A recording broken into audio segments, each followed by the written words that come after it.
ലോക്സഭാ തെരഞ്ഞെടുപ്പിൽ Kerala Congress seat PJ. ജോസഫിനില്ല എന്ന സൂചന പുറത്തുവരുന്നു. ലെസ്ലി ജോൺ ചേരുന്നു. ലെസ്ലി, എന്തൊക്കെയാണ് വിശദാംശങ്ങൾ? ആനന്ദ്, കേരള കോൺഗ്രസ് മാണി വിഭാഗത്തിന്റെ കോട്ടയം ലോക്സഭാ സീറ്റിൽ തന്റെ ഏറ്റവും വിശ്വസ്തനായ സ്റ്റീഫൻ ജോർജിനെ സ്ഥാനാർത്ഥിയാക്കാനാണ് ജോസ് കെ മാണി തീരുമാനിച്ചിരിക്കുന്നത്. ഇതിനു മുന്നോടിയായി കോട്ടയം രൂപതയുടെ കീഴിലുള്ള കൈപ്പുഴ സ്കൂളിലെ അധ്യാപകൻ കൂടിയായ സ്റ്റീഫൻ ജോർജ് സ്വയം വിരമിക്കാനുള്ള അപേക്ഷ നൽകുകയും ചെയ്തു. പാർട്ടിയിൽ പി.ജെ. ജോസഫിനെ പൂർണ്ണമായും ഒതുക്കിയാണ് സ്റ്റീഫൻ ജോർജിനെ സ്ഥാനാർത്ഥിത്വം ജോസ് കെ മാണി ഇപ്പോൾ തീരുമാനിച്ചിരിക്കുന്നത്. ഇതോടെ പാർട്ടിയുടെ പൂർണ്ണ ചുക്കാൻ തന്റെ കൈകളിലാണെന്ന സൂചനയും ജോസ് കെ മാണി ജോസഫ് വിഭാഗത്തിന് നൽകുകയും ചെയ്യുന്നു. ഏറ്റവും പ്രധാനമായത്, നേരത്തെ മാണി ജോസഫ് ലയനത്തെ ശക്തമായി എതിർത്തിരുന്ന നേതാവ് കൂടിയാണ് സ്റ്റീഫൻ ജോർജ്. കടുത്തുരുത്തിയിൽ മോൻസ് ജോസഫിനെ സ്ഥാനാർത്ഥിയാക്കാൻ തീരുമാനിച്ചതിൽ പ്രതിഷേധിച്ച് പാർട്ടി വിടുകയും സ്കറിയയ്ക്കൊപ്പം കേരള കോൺഗ്രസിനൊപ്പം പോകുകയും ചെയ്ത വ്യക്തിയാണ്. പിന്നീട് ഇദ്ദേഹത്തെ തിരിച്ച് മാണി വിഭാഗത്തിലേക്ക് ഇദ്ദേഹം തിരിച്ചെത്തുകയായിരുന്നു. പാർട്ടി ആസ്ഥാനത്തിന് ചുമതലയുള്ള ജനറൽ സെക്രട്ടറി സ്ഥാനം നൽകിയാണ് മാണി ഇദ്ദേഹത്തെ കൂടെ നിർത്തിയത്. ജോസ് കെ മാണി നയിച്ച കേരള യാത്രയുടെ മുഖ്യ സംഘാടകനും സ്റ്റീഫൻ ജോർജ് ആയിരുന്നു. ജോസഫ് വിഭാഗം ഇടഞ്ഞു നിൽക്കുന്ന സാഹചര്യത്തിൽ ഏറ്റവും വിശ്വസ്തനായ ആളെ വേണം കോട്ടയത്ത് സ്ഥാനാർത്ഥിയാക്കാൻ എന്ന കെ എം മാണിയുടെ ഉപദേശത്തെ തുടർന്നാണ് ജോസ് കെ മാണി സ്റ്റീഫൻ ജോർജിനെ സ്ഥാനാർത്ഥിയായി തീരുമാനിച്ചിരിക്കുന്നത്. പാർട്ടിയിൽ രണ്ടാം സീറ്റ് എന്ന വാദം ഉയർത്തിയ പി.ജെ. ജോസഫിന് വലിയ തിരിച്ചടിയാണ് ഉണ്ടായിരിക്കുന്നത്. എന്നാൽ ഈ രണ്ടാം സീറ്റ് എന്ന വാദത്തിൽ നിന്നും കോൺഗ്രസ് അംഗീകരിക്കാത്ത സാഹചര്യത്തിൽ പി.ജെ. ജോസഫ് പുറകോട്ട് പോയിരിക്കുകയാണ്. അദ്ദേഹം ഇപ്പോൾ പാർട്ടിയുടെ ഏക സീറ്റിൽ മത്സരിക്കാനുള്ള സന്നദ്ധത പ്രകടിപ്പിച്ചുകൊണ്ട് ആണ് ഇപ്പോൾ ഉള്ളത്. എന്തായാലും ലയനത്തിന് ശേഷം തന്റെ ഒപ്പം നിന്നവർക്ക് പ്രാതിനിധ്യം ലഭിക്കുന്നില്ല എന്ന പരാതി ഉയർത്തിയ ജോസഫിനെ തന്നെ അവഗണിച്ചുകൊണ്ടാണ് ജോസ് കെ മാണി ഇപ്പോൾ സ്റ്റീഫൻ ജോർജിനെ സ്ഥാനാർത്ഥിയായി നിശ്ചയിച്ചിരിക്കുന്നത്. ആനന്ദ്, ശരി. ലെസ്ലി ജോൺ ആണ് വിശദാംശങ്ങൾ നൽകിയത്.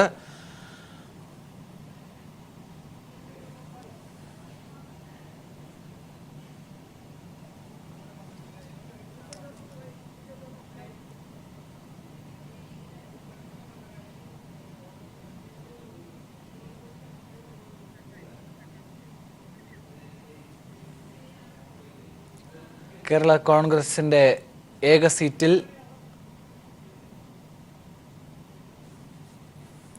മത്സരിക്കുക മാണിയുടെ വിശ്വസ്തൻ സ്റ്റീഫൻ ജോർജ് എന്നാണ് ഇപ്പോൾ ലഭിക്കുന്ന സൂചനകൾ. ഏതായാലും ഇന്നും പി.ജെ. ജോസഫ് തനിക്ക് മത്സരിക്കണം എന്ന ആഗ്രഹം പ്രകടിപ്പിച്ചിരുന്നു. അതിനിടയിലാണ് മാണിയുടെ വിശ്വസ്തനായ സ്റ്റീഫൻ ജോർജിനായിരിക്കും ലോക്സഭാ തെരഞ്ഞെടുപ്പിൽ മത്സരിക്കാൻ കേരള കോൺഗ്രസ് സീറ്റ് നൽകുക എന്ന നിർണായകമായ സൂചനകൾ പുറത്തുവരുന്നു. ഇത് യു.ഡി.എഫിന് പ്രതിസന്ധി സൃഷ്ടിക്കുമോ, ഈ തീരുമാനം നിർണായകമായി സ്ഥിരീകരിക്കപ്പെടുമോ എന്നെല്ലാം ഞായറാഴ്ച കോട്ടയത്ത് നടക്കുന്ന പാർലമെന്ററി പാർട്ടി യോഗത്തിന് ശേഷമാണ് പറയാനാവുക. ഏതായാലും ഇപ്പോൾ ലഭിക്കുന്ന നിർണായകമായ വിവരങ്ങൾ തീർച്ചയായും പി.ജെ. ജോസഫിന് അനുകൂലമല്ല. അദ്ദേഹത്തിൻ്റെ മത്സരിക്കാനുള്ള താല്പര്യത്തിനും ജോസ് കെ മാണിക്ക് നൽകിയ സ്ഥാനം തങ്ങൾക്കും ലഭിക്കണമെന്ന നിലയിലേക്കുള്ള ആവശ്യത്തിനുമെല്ലാം കനത്ത തിരിച്ചടി നൽകുന്ന നിലയിലേക്കാണ് കാര്യങ്ങൾ പോകുന്നത്. ഇതിന്റെ വിശദാംശങ്ങളാണ് നേരത്തെ ലെസ്ലി നൽകിയത്.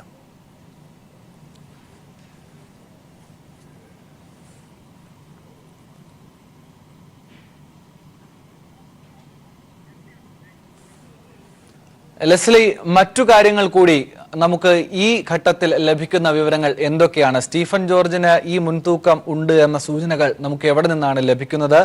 ഞായറാഴ്ചത്തെ കോട്ടയത്ത് നടക്കുന്ന യോഗത്തിലായിരിക്കുമോ ഇതിന്റെ അന്തിമ തീരുമാനം ഉണ്ടാവുക? പി.ജെ. ജോസഫ് ഇക്കാര്യത്തിൽ ഏത് തരം നിലപാട് സ്വീകരിക്കാനായിരിക്കും സാധ്യത? ലെസ്ലി. ആനന്ദ്, പി.ജെ. ജോസഫ് പാർട്ടിക്കുള്ളിൽ ഏത് തീരുമാനമെടുത്താലും അത് നടപ്പിലാകില്ല എന്നുള്ള സൂചന തന്നെയാണ് സ്റ്റീഫൻ ജോർജിന്റെ സ്ഥാനാർത്ഥി നിർണയത്തിലൂടെ ജോസ് കെ മാണി മുൻപോട്ട് വെക്കുന്നത്. പാർട്ടിയുടെ ചെയർമാൻ സ്ഥാനത്തേക്ക് താൻ എത്തുന്നത് പ്രതിരോധിക്കുകയാണ് പി.ജെ. ജോസഫിന്റെ ഉദ്ദേശം എന്നുള്ളത് മുൻകൂട്ടി കണ്ടുകൊണ്ട് തന്നെയാണ് ഇത്തരത്തിലൊരു നീക്കം, അപ്രതീക്ഷിതമായ നീക്കം ജോസ് കെ മാണി നടത്തിയിരിക്കുന്നത്. കേരള യാത്രയുടെ ചുക്കാൻ പിടിച്ച തന്റെ വിശ്വസ്തനായ വിശ്വസ്തനായ ആളെ തന്നെ ഇതിലേക്ക് നിയോഗിച്ചതോടുകൂടി പാർട്ടിയിൽ തന്റെ അപ്രമാദിത്വം തെളിയിക്കാനുള്ള സാഹചര്യം കൂടിയാണ് ജോസ് കെ മാണി ഒരുക്കുന്നത്. കാരണം പാർട്ടി ചെയർമാൻ സ്ഥാനത്ത് ഇനി അധിക നാൾ ആരോഗ്യ പ്രശ്നങ്ങളാൽ കെ എം മാണിക്ക് തുടരാനാവില്ല. എന്നാൽ തനിക്ക് ശേഷം മകനെ പാർട്ടി ചെയർമാൻ സ്ഥാനത്തേക്ക് എത്തിക്കുക എന്നുള്ളതാണ് കെ എം മാണിയുടെ ലക്ഷ്യം. ഇതിനെ തടയിടുന്നതിന് വേണ്ടിയാണ് രണ്ടാം സീറ്റ് വാദം തന്നെ പി ജെ ജോസഫ് പാർട്ടിക്കുള്ളിൽ ഉയർത്തിയത്. എന്നാൽ ഇത് എങ്ങും എത്താത്ത സാഹചര്യത്തിൽ സ്വയം ഇല്ലാതാകുന്ന സാഹചര്യത്തിലേക്ക് പി ജെ ജോസഫ് എത്തിയിരിക്കുന്നു. ഒപ്പം തന്നെ വലിയ നിരാശയാണ് പി ജെ ജോസഫിനോടൊപ്പം നിൽക്കുന്ന നേതാക്കന്മാർക്ക് എല്ലാവർക്കും ഉള്ളത്. കാരണം വലിയ പ്രമാണിത്വമായി നിന്നിരുന്ന, അതായത് UDF-ൽ വിട്ടുപോകാൻ പോലും ഒരുങ്ങുന്ന ഘട്ടത്തിൽ UDF-നൊപ്പം കേരള കോൺഗ്രസിനെ പിടിച്ചു നിർത്തിയ നേതാവെന്ന ഒരു പരിഗണന പോലും കോൺഗ്രസിന്റെ ഭാഗത്തുനിന്ന് ഉണ്ടായില്ല എന്ന അമർഷം പി ജെ ജോസഫ് വിഭാഗത്തിലുള്ള വാർത്തയുടെ വിശദാംശങ്ങൾ ലഭ്യമാണ്. അതേസമയം തനിക്ക് മത്സരിക്കാനുള്ള താല്പര്യം വീണ്ടും തുറന്നു പറഞ്ഞ പി ജെ ജോസഫ് അദ്ദേഹത്തിന്റെ വാക്കുകളിലേക്ക്.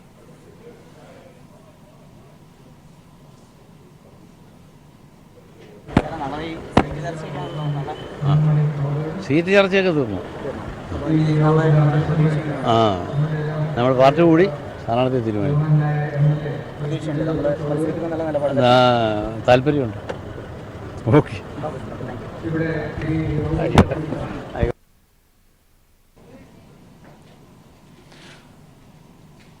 ഒരിടവേള.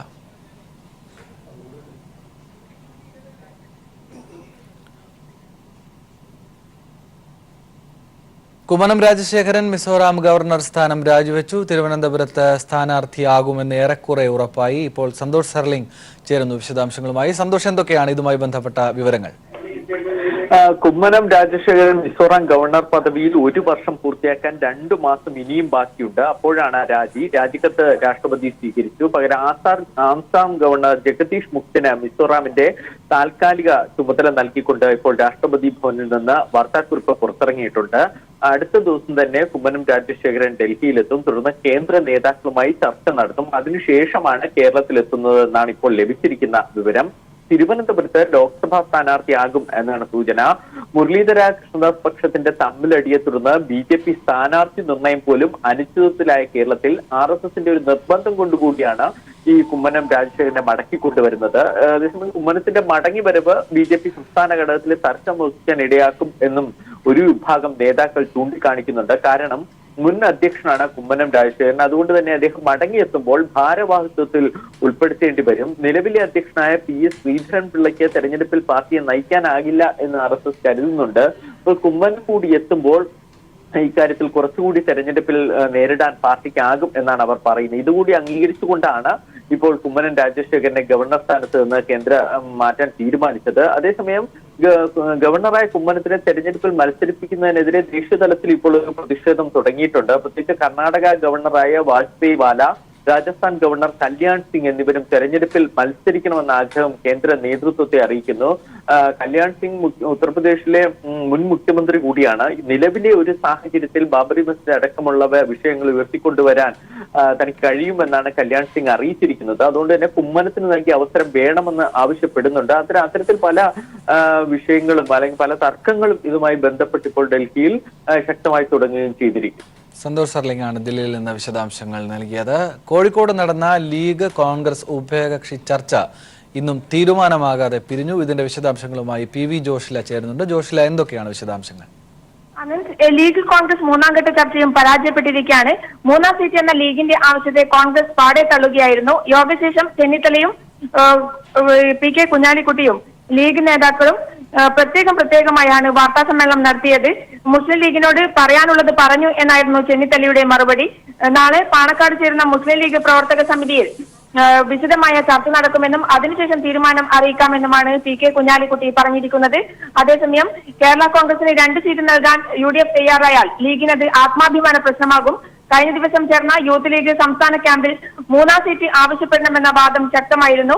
ലീഗ് നേതാക്കളെ ഇത് കുറച്ചൊന്നുമല്ല വലയ്ക്കുന്നത്. മറ്റവസരങ്ങൾ എന്ന കോൺഗ്രസ് നിലപാട് പ്രവർത്തക സമിതിയിൽ PK കുഞ്ഞാലിക്കുട്ടി അവതരിപ്പിക്കാൻ സാധ്യതയുണ്ട്. ഇനിയൊരു ഉഭയകക്ഷി ചർച്ച ഇല്ലാത്ത സാഹചര്യത്തിൽ ലീഗിന് ഇത്തരം ഉപാധികളിൽ ഒതുങ്ങേണ്ടി വരുമെന്നാണ് സൂചന. അതേസമയം അനൌദ്യോഗികമായ ചർച്ചകൾ ലീഗ് കോൺഗ്രസ് നേതൃത്വത്തിന്റെ അനൌദ്യോഗികമായ രഹസ്യ ചർച്ച ഇന്ന് ഉച്ചയ്ക്ക് ശേഷം നടക്കാൻ സാധ്യതയുണ്ട് എന്നും സൂചനകൾ ലഭിക്കുന്നുണ്ട്. എന്തായാലും ലീഗിന് ഇത്തവണയും 3ാം സീറ്റ് എന്ന ഒരു ആഗ്രഹത്തെ ഇല്ലാതാക്കി UDF-നൊപ്പം നിൽക്കേണ്ടി വരും എന്ന് തന്നെയാണ് സൂചനകൾ ലഭ്യമാകുന്നത്. ശരി ജോഷ്ല, വ്യക്തമാണ്. കോഴിക്കോട് നിന്ന് PV ജോഷ്ലയാണ് വിശദാംശങ്ങൾ നൽകിയത്. ലീഗ് കോൺഗ്രസിന്റെ 3ാം ഘട്ട ഉഭയകക്ഷി ചർച്ചയും തീരുമാനമാകാതെ പിരിഞ്ഞിരിക്കുന്നു. അതേസമയം ഇന്ന് വൈകുന്നേരം LDF യോഗം AKG സെന്ററിൽ തിരുവനന്തപുരത്ത് ചേരുന്നു. ലെസ്ലി ജോൺ ചേരുന്നുണ്ട് വിശദാംശങ്ങളുമായി. ലെസ്ലി, LDF ഏകദേശം സീറ്റുകൾ സംബന്ധിച്ചൊരു അന്തിമ ധാരണയിൽ എത്തിയതായാണ് നമുക്ക് ലഭിക്കുന്ന സൂചനകൾ. എന്തൊക്കെയാണ് വിശദാംശങ്ങൾ? ആനന്ദ്, ലോക്സഭാ തെരഞ്ഞെടുപ്പ് സ്ഥാനാർത്ഥി നിർണയം അത് അതിന്റെ അന്തിമ തീരുമാനത്തിലേക്ക് എത്തുന്നതിന് വേണ്ടിയാണ് ഇന്ന് LDF യോഗം വിളിച്ചു ചേർത്തിരിക്കുന്നത്. വൈകിട്ട് 3 മണിക്ക് AKG സെന്ററിലാണ് LDF യോഗം നടക്കുന്നത്. കഴിഞ്ഞ ദിവസങ്ങളിലായി നടന്ന ഉഭയകക്ഷി ചർച്ചകൾക്കിടെ തീരുമാനത്തിന്റെ അന്തിമ രൂപം നൽകൽ കൂടിയാകും ഇന്നത്തെ LDF യോഗം. വിവിധ മുന്നണികൾ LDF-ന്റെ കെട്ടുറപ്പിന് വേണ്ടി പ്രവർത്തിക്കുമെന്ന് വ്യക്തമാക്കിയിട്ടുണ്ട്. ചില കക്ഷികൾ സീറ്റ് ആവശ്യം ഉന്നയിക്കുകയും ചെയ്തിട്ടുണ്ട്. എന്തായാലും ഇതെല്ലാം തന്നെ ഇന്നത്തെ LDF യോഗം വിശദമായി ചർച്ച ചെയ്ത ശേഷമായിരിക്കും സ്ഥാനാർത്ഥി നിർണയം നടത്തുക. ഇതിനുശേഷം നാളെ CPM-ന്റെ സ്ഥാനാർത്ഥി പ്രഖ്യാപനം നാളെ ഉണ്ടാകാനുള്ള സാധ്യതയാണ് നിലനിൽക്കുന്നത്. നേരത്തെ പറഞ്ഞതനുസരിച്ച് ശനിയാഴ്ച ഇത്തരത്തിൽ സ്ഥാനാർത്ഥികളെ പ്രഖ്യാപിക്കുമെന്നാണ് CPIM പറഞ്ഞിരിക്കുന്നത്. അതുകൊണ്ട് തന്നെ ഇന്നത്തെ LDF യോഗത്തിൽ വിശദമായ ചർച്ചകൾക്കും അവസാനഘട്ട തീരുമാനങ്ങളും ആയിരിക്കും ഉണ്ടാകുക. 3 മണിയോടുകൂടിയാണ് AKG സെന്ററിൽ LDF യോഗം നടക്കുന്നത്. മാധ്യമ വാർത്തകൾ നിഷേധിച്ച റിസോർട്ട് മാനേജർ മാധ്യമങ്ങൾ തെറ്റായ വാർത്ത നൽകി.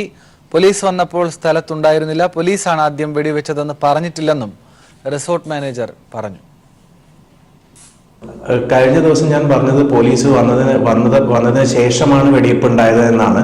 അല്ലാണ്ട് പോലീസ് ആണ് ആദ്യം വെടിവെച്ചതെന്ന് ഞാൻ ഒരിക്കലും പറഞ്ഞിട്ടുമില്ല, ഞാനത് ഉദ്ദേശിച്ചിട്ടുമില്ല.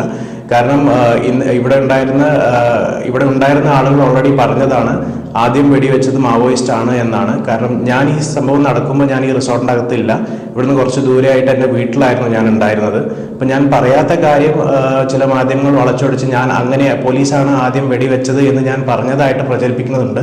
അത് വളരെ വേദനാജനകമായ ഒരു കാര്യമാണ്. അനൂപ് KR ചേരുന്നുണ്ട്. അനൂപ്, എന്തൊക്കെയാണ് ഈ റിസോർട്ട് മാനേജറുടെ വാക്കുകളിൽ നിന്ന് മനസ്സിലാക്കേണ്ടത്? വലിയ അർത്ഥത്തിൽ ഈ വാർത്ത തെറ്റായി ഇദ്ദേഹം പറഞ്ഞു എന്ന നിലയിൽ തെറ്റിദ്ധരിക്കപ്പെട്ടിരുന്നു. മാധ്യമങ്ങളും അങ്ങനെ റിപ്പോർട്ട് ചെയ്തതാണ്. ഇപ്പോൾ അദ്ദേഹം അത് തിരുത്തുന്നു. എന്തൊക്കെയാണ് വിശദാംശങ്ങൾ? അത് ഒപ്പം CP ജലീലിന്റെ പോസ്റ്റ്മോർട്ടം റിപ്പോർട്ട് നടപടികളും പൂർത്തിയായിട്ടുണ്ടോ?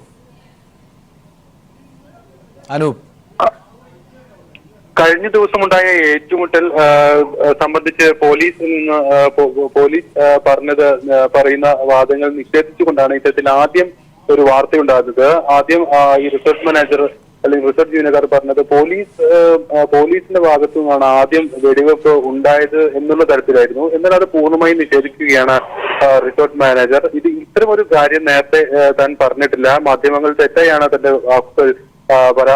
തന്റെ പരാമർശം വാർത്തയിൽ നൽകിയത്. ഇങ്ങനെ പോലീസ് ആണ് ആദ്യം വെടിവെച്ചെന്നുള്ള പരാമർശമില്ല. താൻ ആ സമയത്ത് ഈ സംഭവ സ്ഥലത്ത് ഇല്ലായിരുന്നുവെന്നും ഇത്തരത്തിലൊരു കാര്യത്തെക്കുറിച്ച് എനിക്ക് ഒരു ധാരണയും ഇല്ല എന്നുമാണ് ഇപ്പോൾ രഞ്ജിത്ത് പറയുന്നത്. അപ്പോൾ നേരത്തെ പെട്ടെന്ന് ഈ സംഭവത്തിന് ശേഷം, അതായത് പണം തരണമെന്നാവശ്യപ്പെട്ട ഈ മാവോയിസ്റ്റ് സംഘം റിസോർട്ടിലെത്തിയതും ഇത് പോലീസ് അണ്ടർവേൾഡ് സംഘങ്ങൾ വിവരം അറിഞ്ഞെത്തുമ്പോൾ ഈ റിസോർട്ടിനുള്ളിൽ തന്നെയായിരുന്നു ഈ 2 അംഗ സംഘം ഉണ്ടായിരുന്നത്. ഈ 2 അംഗ സംഘത്തിന്റെ ഒരാളുടെ കയ്യിൽ AK-47 തോക്കുണ്ടായിരുന്നതും ദൃശ്യങ്ങളിൽ നിന്ന് വ്യക്തമാണ്. പെട്ടെന്നാണ് പോലീസ് അണ്ടർവേൾഡ് സംഘം ഈ റിസോർട്ടിൽ ഉപവൻ എന്ന ലക്കിടിയിലെ റിസോർട്ടിലെത്തിയത്. തുടർന്ന് വെടിയുതിർത്തുകൊണ്ടാണ് ഈ സംഘം പുറത്തേക്ക് വരുന്നതും പിന്നീട് ചിതറി മുകളിൽ ഭാഗത്തേക്ക് വനപ്രദേശത്തോട് ചേർന്നുള്ള ഭാഗത്തേക്ക് ഓടുകയും ചെയ്യുന്നത്. ഇതാണ് പോലീസ് പ്രധാനമായും പറഞ്ഞത്.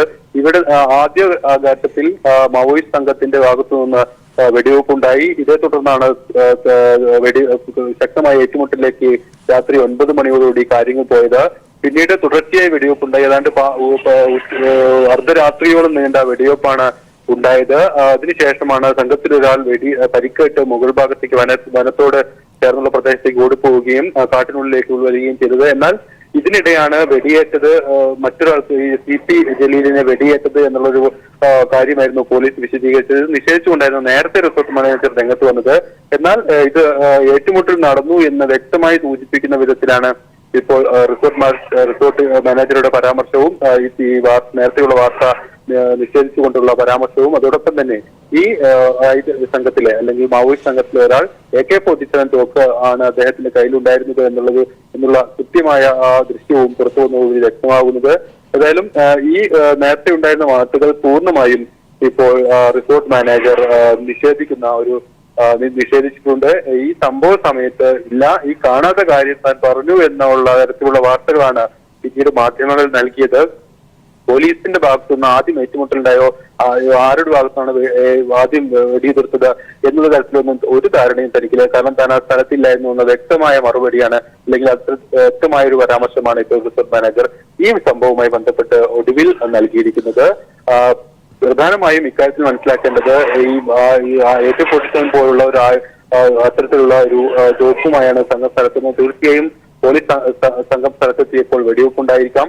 ഈ വെടിവെപ്പ് പെട്ടെന്ന് പോലീസ് സംഘം മുന്നിലെത്തിയപ്പോൾ തീർച്ചയായും ഇത്തരമൊരു ഏറ്റുമുട്ടൽ ഉണ്ടായിരിക്കാം. ഇതേ തുടർന്നാണ് വലിയ തോതിൽ പോലീസ് തണ്ടബോൾട്ട് സംഘവും മാവോയിസ്റ്റ് സംഘവും തമ്മിലുള്ള ഏറ്റുമുട്ടൽ അവിടെ ഉണ്ടായത്. ഇതേ തുടർന്നാണ് CP ജലീൽ എന്ന മാവോയിസ്റ്റ് നേതാവ് കൊല്ലപ്പെട്ടത്.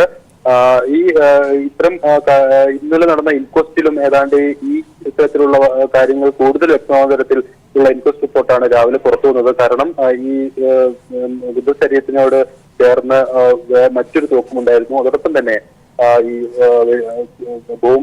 ബോംബിൽ ഉപയോഗിക്കുന്ന തരത്തിലുള്ള വെടിമരുന്നുണ്ടായിരുന്നു. അതോടൊപ്പം ഡിറ്റനേറ്റർ ഉണ്ടായിരുന്നു.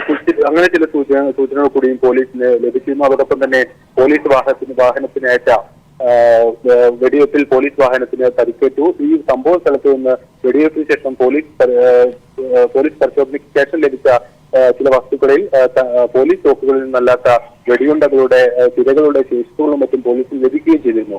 ഈ കാരണങ്ങളെല്ലാം അടിസ്ഥാനമാക്കിയാണ് നമുക്കൊരു നിഗമനത്തിലെത്താൻ വേണ്ടി സാധിക്കുക. കാരണം ശക്തമായ ഏറ്റുമുട്ടലാണ് ഉണ്ടായത്. അത് ആദ്യം മുതൽ തന്നെ മാവോയിസ്റ്റ് സംഘത്തിന്റെ ഭാഗത്തു നിന്നും വെടിവെപ്പുണ്ടായി. ഇതിന്റെ പ്രത്യാക്രമണമെന്ന രീതിയിലാണ് പോലീസും വെടിവെച്ചത്. ഈ വെടിവെപ്പിലാണ് മാവോയിസ്റ്റ് നേതാവ് CP ജലീൽ കൊല്ലപ്പെട്ടത്. ഏതായാലും കൊല്ലപ്പെട്ട CP ജലീലിന്റെ മൃതദേഹം കഴിഞ്ഞ ദിവസം തന്നെ കോഴിക്കോട് മെഡിക്കൽ കോളേജിൽ പോസ്റ്റ്മോർട്ടത്തിനായി കൊണ്ടുപോയിരുന്നു. ഇന്ന് രാവിലെയാണ് പോസ്റ്റ്മോർട്ടം നടപടികൾ പൂർത്തീകരിച്ചത്. 10 മിനിറ്റോളം ഈ കോഴിക്കോട് മെഡിക്കൽ കോളേജിന് മുൻവശം ദൂരെ നിന്നെത്തിയ ആളുകൾക്ക് കാണുവാൻ വേണ്ടിയിട്ട് പോലീസ് അവസരമൊരുക്കി കൊടുത്തു. ആളുകൾ അവിടെ എത്തി, ദൂരെ നിന്നും വന്ന ആളുകൾ അവിടെ എത്തി മൃതശരീരം കണ്ടു. ഇതിനുശേഷം പോലീസ് സുരക്ഷയിൽ തന്നെയാണ്, അല്ലെങ്കിൽ പോലീസ് അകമ്പടിയോട് തന്നെയാണ് ഇപ്പോൾ മലപ്പുറം പാണ്ടിക്കാടുള്ള അദ്ദേഹത്തിന്റെ ജന്മദേശത്തേക്ക് വസതിയിലേക്ക് മൃതദേഹം കൊണ്ടുപോകുന്നത്. പോലീസും അല്ലെങ്കിൽ പോലീസ് സുരക്ഷയിലും സംരക്ഷണത്തിലുമാണ് ഈ ശരീരം അവിടേക്ക് കൊണ്ടുപോകുന്നത്. ഏതായാലും ഇതുമായി ബന്ധപ്പെട്ടുള്ള തിരച്ചിലുകളും മറ്റും വയനാട്ടിൽ ഇപ്പോഴും നടക്കുകയാണ്. ഈ മാവോയിസ്റ്റ് സംഘത്തിലെ ചില കാട്ടുപിടിച്ചിട്ടുണ്ട്. വ്യക്തമാണ്, വിശദാംശങ്ങളെല്ലാം വ്യക്തമാണ്. തീർച്ചയായും മാവോയിസ്റ്റ് വേട്ടയിൽ CP ജലീൽ കൊല്ലപ്പെടുന്നത് തണ്ടർബോൾട്ടുമായുള്ള ഏറ്റുമുട്ടലിലാണ് എന്ന് തന്നെ സ്ഥിരീകരിക്കപ്പെടുന്ന നിലയിൽ റിസോർട്ട് മാനേജറും ഇപ്പോൾ സംസാരിക്കുന്നു. ഏതായാലും അദ്ദേഹത്തിന്റെ മൃതദേഹം ഇപ്പോൾ പോലീസ് തന്നെ അനുഗമിച്ചുകൊണ്ട് അദ്ദേഹത്തിന്റെ ബന്ധുവിന്റെ വീട്ടിലേക്ക് കൊണ്ടുപോവുകയാണ്. വിശദാംശങ്ങളാണ് അനൂപ് നൽകിയത്. ഒരിടവേള. അയോധ്യ ഭൂമി തർക്ക കേസിൽ മധ്യസ്ഥ ചർച്ചകൾക്ക് ഉത്തരവിട്ട സുപ്രീംകോടതി മുൻ ജഡ്ജി ഉൾപ്പെടെ 3 അംഗ സമിതിയെ സുപ്രീംകോടതി ഇതിനായി നിയോഗിച്ചു. ഹരീഷ് ചേരുന്നുണ്ട് ദില്ലിയിൽ നിന്ന്.